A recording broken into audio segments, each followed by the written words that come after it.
क्रांतिकारी नमो बुधाय, जय भीम, जय भारत, जय संविधान। मैं रमनुजरन और आप देख रहे हैं अध्यात्म पावर। दोस्तों, एक तरफ बीजेपी कहती है कि बेटी पढ़ाओ बेटी बचाओ, लेकिन वही देखा जाए तो दूसरी तरफ लगातार जिस तरह से भारत में महिलाओं के ऊपर अत्याचार किए जा रहे हैं, जिस तरह से बहन बेटियों के साथ दरिंदगी की जा रही है, इससे साफ पता चलता है कि जो बीजेपी के ये नारे हैं कितने खोखले हैं। कहते हैं कि हाथी के दांत दिखाने के और चबाने के कुछ और। ऐसा ही कुछ देखने को मिल रहा है ये बीजेपी साम्राज्य में, क्योंकि लगातार जिस तरह से महिलाओं के साथ उत्पीड़न बढ़ रहे हैं, इसके बावजूद भी अपराध पर किसी भी प्रकार का नियंत्रण नहीं है। इससे आने वाले भविष्य में हर एक बहन बेटियों के ऊपर खतरे की निशानी जो है साफ नजर आ रही है। दोस्तों, आपने देखा कि किस तरह से हरियाणा के भिवानी की रहने वाली मनीषा, जो बीएससी नर्सिंग का एडमिशन कराने के लिए स्कूल जा रही थी, अचानक उसके साथ किस तरह से कुछ लोग उसकी किडनैपिंग करते हैं, उसके बाद उसकी दरिंदगी करते हैं, दरिंदगी करने के बाद उसकी हत्या करने के बाद उसके शव को खेत में फेंक देते हैं। बहुत प्रयास किया गया कि उन अपराधियों को पकड़ा जाए। लोग सड़क पर आ गए थे मनीषा के इंसाफ के लिए, लेकिन ये जो सरकार उनकी एक भी नहीं सुनी। यहाँ तक कि आपको बता दें कि पुलिस प्रशासन लगातार उस केस को छुपाने में लगी हुई थी। 3 जगह उसके शव का पोस्टमार्टम किया गया, लेकिन किसी भी हॉस्पिटल से उसका सही रिपोर्ट नहीं मिला। 11 दिन तक उसकी लाश इधर से उधर भटकती रही। यानी सोच सकते हैं कि 11 दिन तक लाश कभी इस हॉस्पिटल में, कभी उस हॉस्पिटल में, कभी उस हॉस्पिटल में, तो कभी इस हॉस्पिटल में, ऐसे करते करते 11 दिन तक वो लाश इधर से उधर होती रही। उसका अंतिम संस्कार 11 दिन के बाद हुआ। ज़रा सोच सकते हैं कि उस लड़की के साथ, उसकी आत्मा के साथ किस तरह से अन्याय हुआ। उसके बाद आपने देखा कि किस तरह से अंबेडकर नगर में एक सृष्टि गौतम करके दलित छात्रा जो 7 बजे स्कूल निकली थी, और उसके साथ किस तरह से दरिंदगी हुई। उसके साथ दरिंदगी हुई, उसके बाद उसी के गले का जो टाई था, उस टाई से उसके गले में बांधकर उसकी निर्मम तरीके से हत्या कर दी गई। ये दिन पर दिन एक के बाद एक ऐसी घटनाएं जो हर एक माता पिता के लिए मुसीबत बन गई है, क्योंकि हर एक माता पिता अपनी बेटियों को किस तरह से आगे बढ़ाने का प्रयास करते हैं। सरकार के जो ये नारे हैं, बेटी पढ़ाओ बेटी बचाओ, यही सोचकर अपनी बेटी को पढ़ाते हैं कि हमारी बेटी कम से कम पढ़ लिख लेगी तो आत्मनिर्भर तो बन जाएगी। लेकिन क्या आत्मनिर्भर बनेगी आपकी बेटियां जब दरिंदों का शिकार हो जाएंगी। आप अपनी बेटी को अफसर बनाना चाहते हैं, लेकिन ये दुष्ट बलात्कारी नालायक जो पता नहीं किस संस्कार से पले हैं, पता नहीं किस माँ की गर्भ से ये पैदा होते हैं, जिनके अंदर इतनी घटिया मानसिकता होती है। ऐसे निकम्मे निठल्ले ऐसे औलादों को पैदा करने से पहले माता पिता मर जाए तो बढ़िया है। अब बे औलाद रहो, लेकिन ऐसे नालायक औलादों के माता पिता का कलंक मत बनो। मैं आपको बता दूं साथियों कि उत्तर प्रदेश की राजधानी लखनऊ के बंथरा थाना क्षेत्र की ऐसी घटना जिसे सुनने के बाद आपके रूह कांप जाएंगे।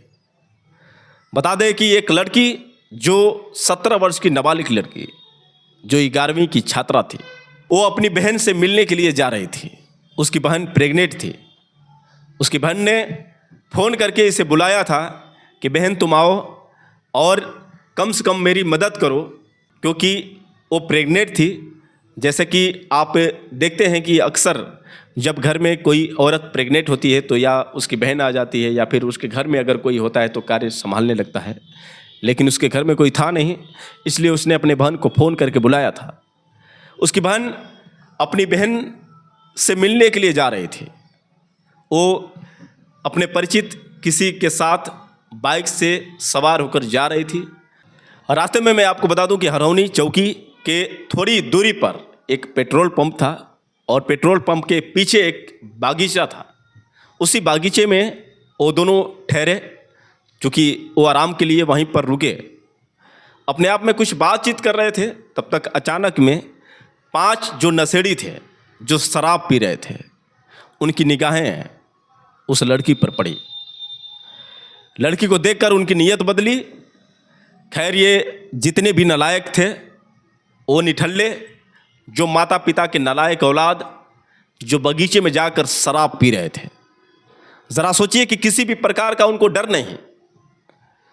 आपको बता दें कि वो सभी खड़े हुए और खड़े होने के बाद छात्रा के पास पहुंचे। उसके साथ जो परिचित लड़का था उसको पीटने लगे। छात्रा देखकर हैरान हो गई। बचाने के लिए उनसे प्रार्थना तक भी की, हाथ जोड़ी कि प्लीज़ इन्हें मत मारिए, लेकिन वो पीटते रहे। इसके बाद छात्रा को भी पीटने लगे। उस युवक को पीटते पीटते धमकी दे डाले कि अगर तू यहाँ पर रहेगा तो तेरी हम जान ले लेंगे, भलाई इसी में होगी कि तू यहाँ से भाग। अपनी जान बचाने को लेकर वो युवक रुका नहीं, सीधे भाग निकला। बच गई लड़की अकेले। उसके बाद इन दरिंदों ने उसे उठाया और बगीचे के अंदर ले जाकर क्रम से एक एक करके उस लड़की का इन 5 दरिंदों ने दुष्कर्म किया। और दुष्कर्म करने के बाद उसको जान से मारने तक की धमकी दी। बोले कि अगर तू किसी और को बताएगी इस बारे में तो हम तेरी जान ले लेंगे। दरिंदगी करने के बाद जितने भी वो सारे दरिंदे थे भाग निकले। उसके बाद लड़की जैसे तैसे पेट्रोल पंप के पास पहुंची, किसी का मोबाइल लेकर वो सीधे घर पर फ़ोन करती है।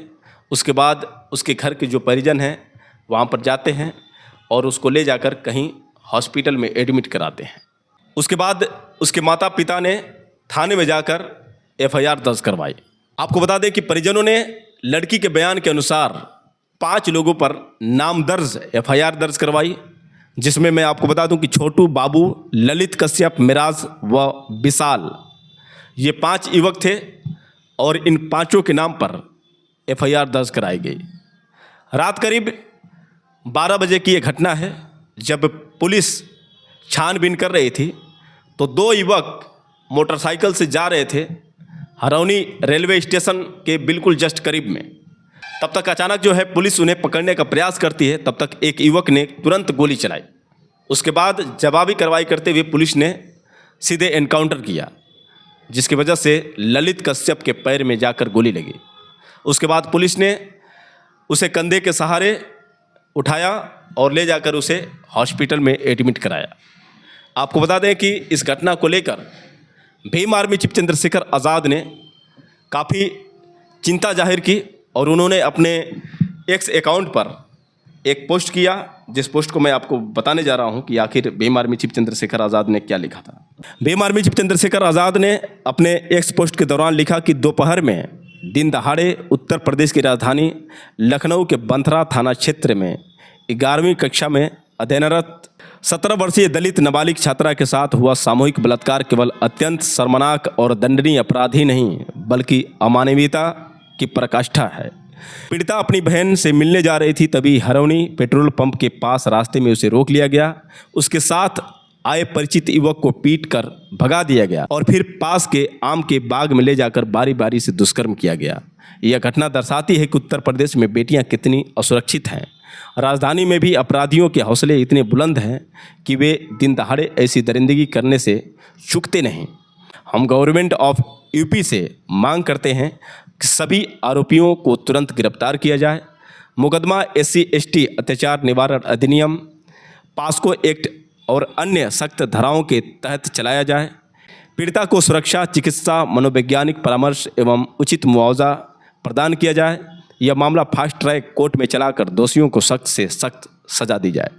तो दोस्तों, आपने सुना किस तरह से भीम आर्मी चीफ चंद्रशेखर आज़ाद ने उस छात्रा के साथ जिस तरह से दुष्कर्म हुआ उसको लेकर कितनी चिंता जाहिर की और उन्होंने अपनी संवेदना प्रकट की और यूपी गवर्नमेंट से मांगे की कि जितने भी वो दोषी हैं उन दोषियों को पकड़ा जाए और उनको कड़ी से कड़ी सजा दी जाए। लेकिन अब यहाँ पर सवाल ये खड़ा होता है कि जिस तरह से लगातार ये मामले नज़र आ रहे हैं, जैसा कि भीम आर्मी चीफ चंद्रशेखर आज़ाद ने ये कहा कि जब राजधानी में भी हमारी बहन बेटियां सुरक्षित नहीं हैं, जहाँ पर CM का आवास है, जहाँ पर CM अपनी कुर्सी पर बैठे हुए हैं, लेकिन उनकी कुर्सी से भी किसी भी प्रकार का इन अपराधियों को डर नहीं है, तो आप अंदाज़ा लगा सकते हैं कि किस प्रकार की ये शासन व्यवस्था है।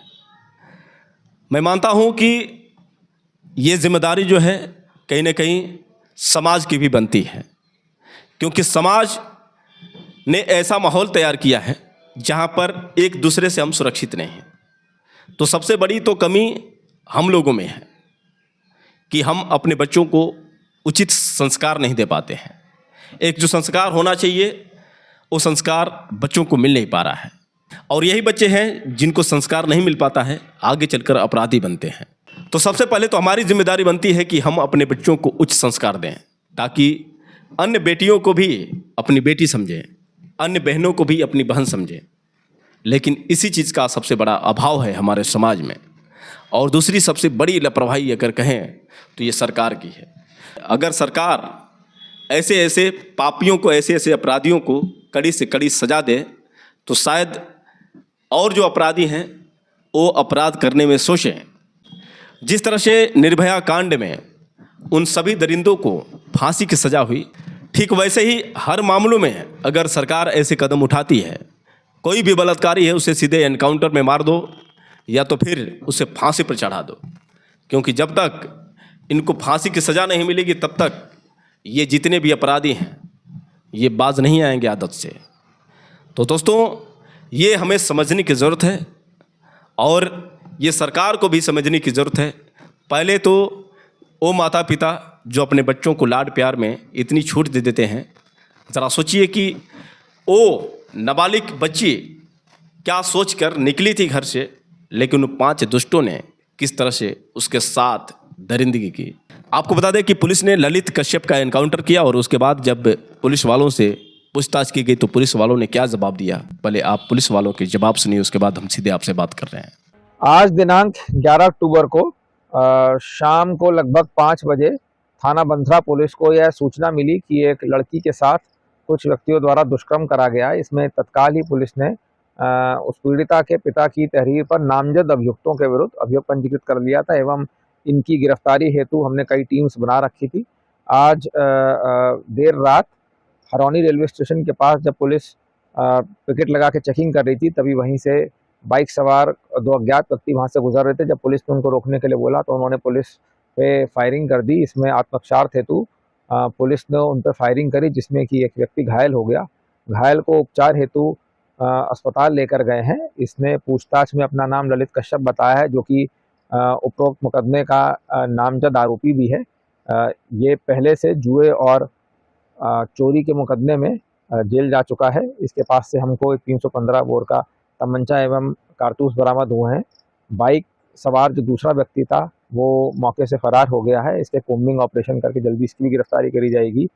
साथ ही साथ हमारी एक दूसरी टीम ने इस घटना का जो एक नामजद आरोपी था मिराज, उसको भी स्टेशन के पास से गिरफ्तार कर लिया है। अग्रिम तो दोस्तों, आपने सुना किस तरह से पुलिसकर्मियों का कहना है कि 2 युवक, एक ललित कश्यप और एक मिराज करके लड़के को गिरफ्तार कर लिया गया है। बाकी युवकों की तलाश है और जल्दी उनकी गिरफ्तारी होगी। लेकिन क्या गिरफ्तारी से ही उस लड़की को न्याय मिल पाएगा, ये भी सबसे बड़ा सवाल है।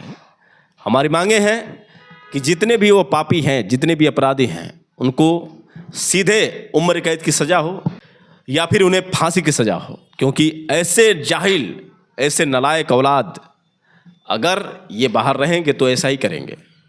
वैसे दोस्तों, आप लोग की क्या राय है, आप लोग कमेंट करके बताएं और हो सके तो इस वीडियो को ज़्यादा से ज़्यादा शेयर करें। फिर मिलेंगे अगले वीडियो के साथ, तब तक के लिए क्रांतिकारी नमो बुद्धाय, जय भीम।